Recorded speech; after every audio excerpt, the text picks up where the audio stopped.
Hello po, good evening. Gawa po tayo ngayon ng ating dinner.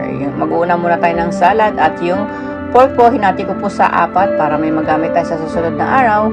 At ayan na po, tamtaman laki lang po ang ating hihiwain. Gawa po tayo ng wakame soup at yung salad.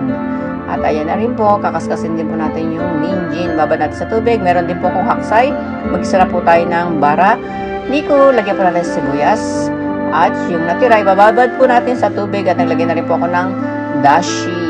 Lagyan po natin siya ng kimchi. Yung buta kimchi po ang ating niluto. Lagyan po natin ng 1 kutsarang mensuyo. Yan lang po ang aking inilagay. Lagyan na rin po natin yung tofu at lagyan natin ng miso.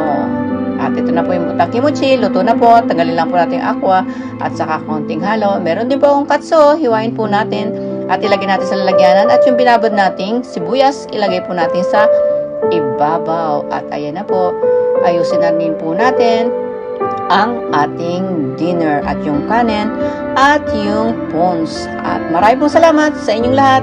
God bless. Bye-bye. Thank you very much.